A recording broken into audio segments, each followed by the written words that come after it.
नमस्कार दोस्तों, स्वागत है आप सभी का हमारी एक और नई वीडियो के अंदर। और आज की ये वीडियो बहुत कमाल की होने वाली है, क्योंकि जो बच्चे ग्रुप डी की भर्ती का इंतज़ार कर रहे थे तो उनकी जो इंतज़ार है वो ख़त्म हो चुकी है, क्योंकि ग्रुप डी ने सीधी भर्ती निकाली है। यानी कि बिना एग्ज़ाम दिए, बिना कोई फ़ीस भरे सीधी सिलेक्शन, यानी कि डायरेक्ट सिलेक्शन होने वाला है आप लोगों का। तो ऐसी वैकेंसी आज हम लेकर के आए और इस वैकेंसी में कोई भी बच्चा किसी भी स्टेट से अप्लाई कर सकता है। लेकिन वीडियो में आगे बढ़ने से पहले वीडियो को लाइक करके चैनल को सब्सक्राइब करिए, ताकि जब भी मैं नई वीडियो अपलोड करूं सबसे पहले वो आप देख पाओ और वैकेंसी की लास्ट डेट खत्म होने से पहले आप उसे अप्लाई कर पाओ। ठीक है, तो दोस्तों हम लोग बात कर लेते हैं ग्रुप डी की जो भर्ती निकली है उसके इम्पोर्टेंट डेट्स की।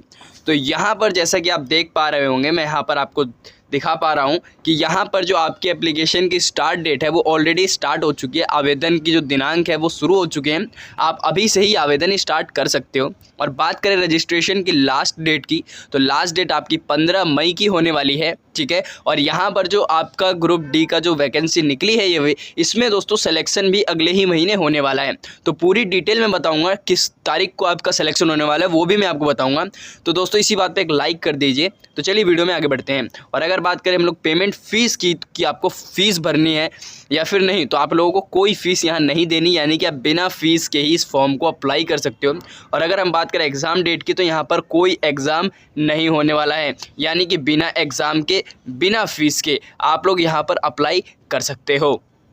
अब दोस्तों हम लोग बात कर लेते हैं एलिजिबिलिटी डिटेल्स की। तो यहाँ पर देखो, यहाँ पर आपको मैंने साफ साफ मेंशन कर दिया है कि यहाँ पर, एक सेकेंड में आप लोगों को ड्रॉ करके दिखा देता हूँ कि यहाँ पे कोई भी 8th और 10th पास कैंडिडेट अप्लाई कर सकते हैं। लेकिन इनकी एक कंडीशन है जिसे आपको मानना पड़ेगा। वो कंडीशन ये है कि यहाँ पर आपने 8th और 10th क्लास जो भी आपने पास कर रखी है उसमें आप लोगों की स्टेट लैंग्वेज बेस पर एक सब्जेक्ट आपने पढ़ा हो, तभी आप यहाँ पर अप्लाई कर सकते हैं। और यहाँ पर जो आप अप्लाई करने वाले हैं वो पियोन के लिए अप्लाई करने वाले हैं। ठीक है, यानी कि 8th और 10th पास कैंडिडेट अप्लाई कर सकते हैं स्टेट लैंग्वेज वाइज, अगर उन्होंने एज अ सब्जेक्ट पढ़ा होगा अपने स्टेट की लैंग्वेज को, और वो पियोन में अप्लाई कर सकते हैं। अगर मैं आप सभी को बताऊं सैलरी की, तो यहाँ पर देखो सैलरी जो है आपकी बेसिक सैलरी 18,000 रुपये होने वाली है। इसमें HRA DA और अदर अलाउंसेस मिला करके आपकी जो सैलरी बनती है वो बनती है 38,000 रुपीज़ की, यानी कि 38,000 रुपये आपकी पेमेंट बनती है पर मंथ।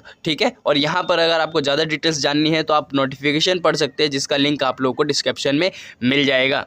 तो जैसा कि अभी मैंने आपको बताया है कि आपकी 8वीं या 10वीं में स्टेट लैंग्वेज के बेस पर आपका एक सब्जेक्ट होना चाहिए। तो ज़रूरी नहीं है 8वीं 10वीं दोनों में ही करिए, आप किसी भी एक में एज अ सब्जेक्ट अगर आपने अपना स्टेट लैंग्वेज पढ़ा होगा तो आप यहाँ पर आराम से अप्लाई कर सकते हैं। और अगर हम लोग बात करें एज लिमिट की, तो यहाँ पर जो आपकी एज काउंट होने वाली है वो होने वाली है 1/5/2025 से, और मिनिमम आपकी एज होनी चाहिए 18 साल और मैक्सिमम एज होनी चाहिए 35 ईयर्स की। और यहाँ पर आप लोगों को एज रिलैक्सेशन भी मिलता है। अब जो आपका एज रिलैक्सेशन है वो डिवाइड है कैटेगरी वाइज। ठीक है, तो यहाँ पर जो भी आपका एज रिलैक्सेशन होगा वो आपका एज अ कैटेगरी वाइज यहाँ पर डिवाइड होने वाला है। ठीक है, तो यहाँ पर जो SC ST से बच्चे आते हैं उनकी जो एज रिलैक्सेशन मिलने वाली है वो 5 साल की है। जो OBC से आते हैं उनको 3 साल की है, और जो PWD हमारे हैंडीकैप है उनको मिलता है ST 15 और OBC 13 साल की। ठीक है, और यहाँ पर जो हमारे एक्स सर्विसमैन है उनकी है सर्विस ईयर्स प्लस 3 ईयर्स की एज रिलैक्सेशन देखने को मिलती है। अब बात करते हैं सिलेक्शन प्रोसेस की। तो दोस्तों सिलेक्शन प्रोसेस में हम डिटेल में जानने वाले हैं कि सिलेक्शन कैसे होने वाला है। तो सिलेक्शन आपका होगा ऑफलाइन इंटरव्यू के बेस पर। अब यहाँ पर काफ़ी लोगों का क्वेश्चन होगा कि क्या सभी बच्चे यहाँ पर ऑफलाइन इंटरव्यू दे सकते हैं। तो दोस्तों इसके लिए मैं आपको डिटेल में बता देता हूँ कि जो भी यहाँ पर ऑफलाइन इंटरव्यू देने जाएंगे बच्चे, उनमें से इंटरव्यू वही देने जा सकते हैं जिन्होंने फॉर्म भरने में लेट नहीं किया होगा और उन्होंने अच्छी तरीके से फॉर्म भरा होगा बिना मिस्टेक के। और आपके ऑफलाइन इंटरव्यू बेस पर ही आप लोगों का सिलेक्शन किया जाएगा, जहां पर आपको परमानेंट जॉब देखने को मिलने वाली है। और इसकी आप जब बताऊं कि इसकी जब लास्ट डेट ख़त्म हो जाएगी उसके 2 से 3 दिन बाद, यानी कि 2 से 3 दिन बाद आप लोगों को एक लिस्ट मिलती है ऑफिशियल वेबसाइट पे, जिसमें आप लोगों का नेम होता है। ठीक है, तो वहाँ पर आप लोगों को चेक कर लेना है, जिन बच्चों का नाम होता है वो बच्चे वहाँ पर इंटरव्यू देने जाएंगे और उस इंटरव्यू बेस पर आप लोगों का सिलेक्शन होने वाला है। अब दोस्तों अगर मैं बात करूं कि यहाँ पर आप लोगों की इंटरव्यू की डेट क्या होने वाली है, तो यहाँ पर जिन बच्चों का नाम A से J के बीच में आता है वो बच्चे जाएंगे 26 मई को, के से आर के बीच में जिन बच्चों का नाम आता है वो जाएंगे 27 मई को, और यहाँ पर एस से जेड तक जिन बच्चों का नाम आता है वो जाएंगे 28 मई को। यानी कि जिसका नाम ए से शुरू होता है और जे से जिनका नाम शुरू होता है वो लोग 26 मई को जाएंगे। ए से जे तक के बच्चे, के से आर तक के बच्चे जाएंगे 27 मई को, और एस टू जेड के बच्चे जाएंगे 28 मई को। तो आप देखिए आपके नाम का पहला अल्फ़ाबेट कौन सा है, ठीक है। उसके बाद अगर मैं आपसे भी बात करूं कि आप लोगों को फॉर्म अप्लाई करने के लिए किन किन डॉक्यूमेंट्स की ज़रूरत है, तो वो ज़रा ध्यान से देखिएगा। यहाँ पर जो आपके डॉक्यूमेंट्स है, सबसे पहले आप लोगों को एप्लीकेशन फॉर्म यहाँ पर फिलअप करना है, ठीक है।